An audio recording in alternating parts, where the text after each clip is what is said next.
So hello and welcome to Michael Tuition Classes. আজি মই লৈ আছো ৰেচিঅ' আৰু প্ৰপৰ্চনৰ কেইটামান আসাম পুলিচ ৰিলেটেড কুৱেশ্যনছ। চ' আহক আমি এতিয়া প্ৰথম কুৱেশ্যনটোৰ পৰা ষ্টাৰ্ট কৰি যাওঁ। প্ৰথম কুৱেশ্যনটোত কি কৈছে যে if 7:x equals to 17.5 is to 22.5 then find the value of x বুলি কৈছে। যদি 7:x টো 17.5 is to 22.5 সমান হয় তেন্তে হ'লে সেই এক্সৰ ভেলিউটো কিমান সেইটো আমাক বিচাৰিব কৈছে। চ' আমি প্ৰথমে কি কৰিম, প্ৰথমে আমি এইবোৰ P/Q ফৰ্মত লিখি ল'ম এনেকৈ 7/x equals to 17.5 by 22.5। চ' আমি প্ৰথমে এনেকৈ ফৰ্মত লিখি ল'ম, তাৰপিছত আমি কি কৰিম, তাৰপিছত আমি ক্ৰছ মাল্টিপ্লিকেশ্যন কৰি দিম। এই নম্বৰটো এই তলৰ নম্বৰটোৰ লগত এই নিউমেৰেটৰটো এই ডিনমিনেটৰৰ লগত আমি মাল্টিপ্লাই কৰিম, তাৰপিছত এইটো নম্বৰটো এই ওপৰৰ নম্বৰৰ লগত মাল্টিপ্লাই কৰিম। চ' প্ৰথম কি আছে 7 × 22.5, তাৰপিছত এই ইকুৱেল চাইনটো আমি ইয়াত বহাই দিম ইকুৱেল। তাৰপিছত ইয়াত 17.5 × x আছে, চ' 17.5 × x টো আমি ইয়াত বহাই দিম। তাৰপিছত আমি মাল্টিপ্লাই কৰি যাম, 17 × 22.5 কৰিলে আমি কিমান পাম 157.5 পাম। তাৰপিছত ইকুৱেল 17.5 × x কৰিলে আমি কিমান পাম 17.5 x পাম। চ' এতিয়া আমি এই 17.5 x টো ইয়াত মাল্টিপ্লিকেশ্যন ফৰ্মত হৈ আছে, যেতিয়া আমি এইখিনি পঠিয়াই দিম তেতিয়া কি হৈ যাব ডিভাইডত আহি যাব। চ' 157.5 তাৰপিছত ইয়াত 17.5 টো ডিভাইডত আহি যাব, x টো ইয়াত থাকি যাব। চ' এতিয়া আমি এইটো কাটিব ষ্টাৰ্ট কৰিম। চ' যেতিয়া আমি কাটো, যেতিয়া আমি ডিভাইড কৰোঁ তেতিয়া আমি এই পইণ্টটো হিচাপ নকৰোঁ, মানে এইটো 175 হৈ আছে, এইটো 1575 হৈ আছে, আমি পইণ্টটো হিচাপ নকৰোঁ। চ' এতিয়া আমি কেনেকৈ কাটিম, এইটো 25 লগত গৈ আছে, 25 7 × 175, তাৰপিছত 25 63 × 1575। তো ইয়াৰ পিছত আৰু কাটিব পাৰোঁ নে নাপাৰোঁ, অবভিয়াছলি পাৰোঁ আমি। চ' ইয়াত 7 × 1 = 7, 7 9 × 63। চ' আমি এক্সৰ ভেলুটো কিমান পালোঁ, x = 9। এক্সৰ ভেলু পালোঁ আমি 9। চ' এতিয়া 9 আমাৰ অপশ্যনত আছে নে আমি চাই যাওঁ। অপশ্যন এত আছে 8, অপশ্যন বিত আছে 9। চ' আমাৰ কাৰেক্ট আনচাৰ হৈ যাব অপশ্যন নম্বৰ বি 9। অ'কে, এতিয়া আমি ছেকেণ্ড কুৱেশ্যনটো চাই যাওঁ। ছেকেণ্ড কুৱেশ্যনত কি কৈছে যে if 30% of A equals to 0.25 of B equals to 1/5 of C, then find A is to B is to C. চ' যেতিয়া নেকি আমাক কুৱেশ্যনত এনেকৈ পইণ্ট থকা কুৱেশ্যনবোৰ সোধা যায় তেতিয়া আমাৰ মাথাটো কাম কৰা বন্ধ হৈ যায়, কিয় মানে আমাক এইবোৰ ছল্ভ কৰিব বহুত কষ্ট লাগে। চ' আপোনালোকে টেনশ্যন ল'ব নালাগে, মই ইয়াৰ কাৰণে একদম ইজি আৰু একদম শ্বৰ্ট ট্ৰিক শিকাই দিম। চ' যেতিয়া নেকি এনেকৈ পইণ্ট থকা কুৱেশ্যন থাকে তেতিয়া আমি কি কৰিম, প্ৰথমতে এইবোৰ চব আমি ফ্ৰেকশ্যনত লিখি ল'ম। চ' 30% মানে কি 100/30। চ' আমি চব ফ্ৰেকশ্যনত লিখি ল'ম। তাৰপিছত ইজ টু A = 0.25 বোলে। চ' 0.25টো আমি কেনেকৈ লিখিম 25/100। চ' 25/100 কেলৈ লিখিছোঁ, কেলৈ মানে পইণ্টটো দুটা নম্বৰ পাছত আছে, যদি দুটা নম্বৰ পাছত থাকে আমি 100 লিখিম, যদি এটা নম্বৰ পাছত থাকে আমি 10 লিখিম, যদি তিনিটা নম্বৰ পাছত থাকে আমি ইয়াত 1000 লিখিম। চ' এইটো দুটা নম্বৰ পাছত পইণ্টটো আছে, তাৰ কাৰণে আমি কি কৰিছোঁ ইয়াত 100 লিখিছোঁ। তাৰপিছত নেক্সটটো ফ্ৰেকশ্যনতে আছে 1/5। এতিয়া আমি এইটো সৰু কৰিব পাৰোঁ নে নাপাৰোঁ, পাৰোঁ। এই 0 0 কেঞ্চেল কৰি দিম, এইটো 25 1 × 25, 25 4 × 100। চ' ইয়াত কি পালোঁ আমি 3/10 is to 1/4 is to 1/5। চ' এতিয়া আমি কি কৰিম, এতিয়া আমি এই গোটেইকেইটা ফ্ৰেকশ্যনটো ওলোটা কৰি দিম।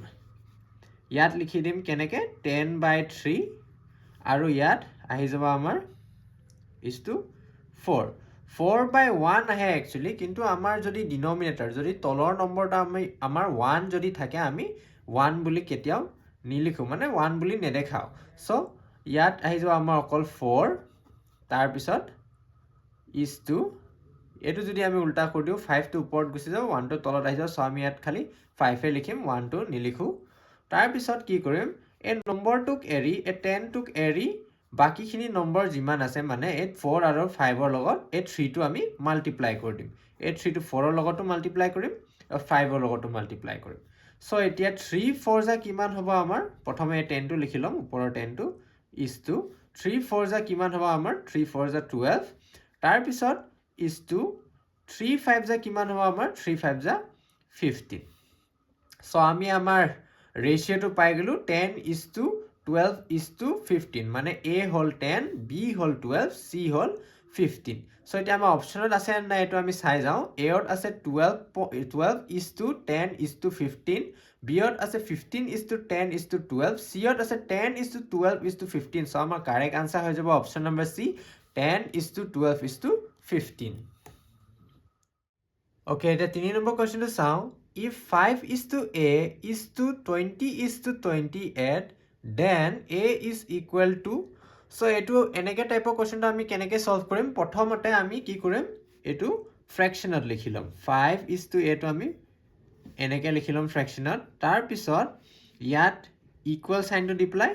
A 20 aru 28 to fractional likhilom. So, yar pisot ami ki korim?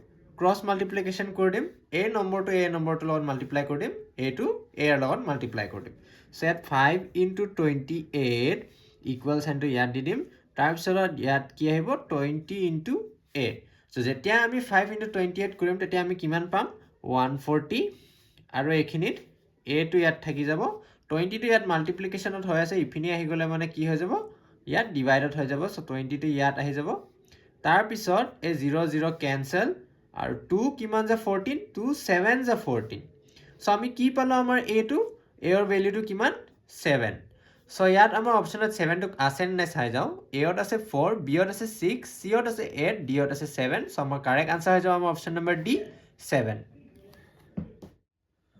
Okay, the question number 4 to sum. Question number 4 to আমাৰ কি কৈছে দে the age of Chinmay and Manik are in the ratio 5:2 respectively.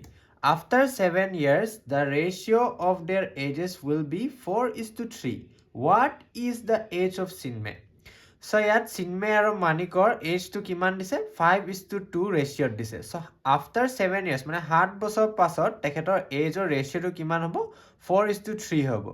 So, এই মতে Chinmayৰ বয়সটো কিমান Chinmayৰ এতিয়া present age to কিমান হেতু আমাক বিচাৰিব কৈছে সো তাৰ কাৰণে আমি কি কৰিম আমি তেখেতৰ প্ৰেজেন্ট age to নাজানো Chinmay আৰু Manikৰ age to নাজানো বয়সটো কিমান সো আমি কি লম 5x আৰু Manikৰটো কি লম same 2x লম সো c মানে Chinmay m মানে Manik সো তেখেতৰ প্ৰেজেন্ট age বলে সৰি তেখেতৰ age 7 বছৰ পাছত কিমান হ'ব 5x plus 7 কৰি দিম মানে তেখেতৰ এতিয়া প্ৰেজেন্ট বয়সটো ইটো আৰু 7 বছৰ পাছত মানে 5x plus 7 7 বছৰ পাছত কিমান হ'ব হেতু আমি এনেকে লিখিলম তাৰ পিছত মানিকৰ 2x plus 7 তাৰ পিছত আমি কি কৰিম এই দুটাটো ফ্ৰেকশনত বহাই লম 5x plus 7 তাৰ পিছত 2x plus 7 তেনেকে আমি ফ্ৰেকশনত বহাই লম ফ্ৰেকশনত বহাৰ পাছত এইটো হৈ গল আমাৰ 7 বছৰ পাছৰ বয়সটো 7 বছৰ পাছৰ বয়সটো আমি পাই গলো 5x plus 7 আৰু 2x plus 7 সো ইয়াৰ ৰেশিওটো আমাক কি কৈছে ইয়াৰ ৰেশিওটো আমাক কিমান কৈছে 4:3 মানে যদি আমি ফ্ৰেকশনত বহাও ওপৰত 4 আহিব আৰু তলত 3 আহিব সো এতিয়া আমি কি কৰিম এতিয়া আমি ক্ৰস মাল্টিপ্লিকেশন কৰিম এই দুটা নম্বৰটো ক্ৰস মাল্টিপ্লিকেশন কৰিম সো যেতিয়া নেকি আমি ক্ৰস মাল্টিপ্লিকেশন কৰো তেতিয়া আমি ওপৰটো তলৰ লগত কৰো আৰু তলৰটো এই সাইডৰ ওপৰৰ লগত কৰি দিও সো আমি কেনেকৈ পাম আমি ইয়াত পাম 3 into 5x plus 7 equals to 2 আৰু ইয়াত 2x plus 7 সৰি ইয়াত জাগা নজুৰিলে কাৰণে মই এটো এতিয়া কাটি দিম ইয়াত আৰু ইয়াত কৰি দেখাও সো এইটো আৰু এইটো দুটা আমি মাল্টিপ্লাই কৰিম কিমান পাম 3 5x plus 7 তাৰ পিছত equal to 4 2x plus 7 A bracket মানে মাল্টিপ্লাই যেতিয়া নেকি আমি ব্ৰেকেটটো খুলিব বিচাৰিম তেতিয়া আমি কি কৰিম মাল্টিপ্লাই কৰিব লাগিব সো এই 3 টো 5 ৰ লগতো আৰু 7 লগতো মাল্টিপ্লাই কৰিব লাগিব তাৰ পিছত যেতিয়া আমি মাল্টিপ্লাই কৰো তেতিয়া কিমান পাম 3 5 15 15x পাম ইয়াত আৰু প্লাছ 3 7 যে কিমান 21 ইয়াত পাম সো 4 into 2 টো কিমান হ'ব আমাৰ 8 মানে 8x তাৰপিছত 4 into 7 টো আমাৰ কিমান হ'ব 28 সো এতিয়া আমি এই x নম্বৰটো x সাইড আৰু এই x নাথাকা নম্বৰটো x সাইড কৰি দিম সো ইয়াত 8 ৰ আগত একো সাইন নাই না ইয়াত প্লাসও নাই মাইনাসও মানে এই কি হয় এ প্লাসে হয় সো এইটো 8 টো প্লাসত আছে যেতিয়া নেকি আমি এফিনি আনি দিম তেতিয়া কি হৈ যাব মাইনাসত হৈ যাব সো 15x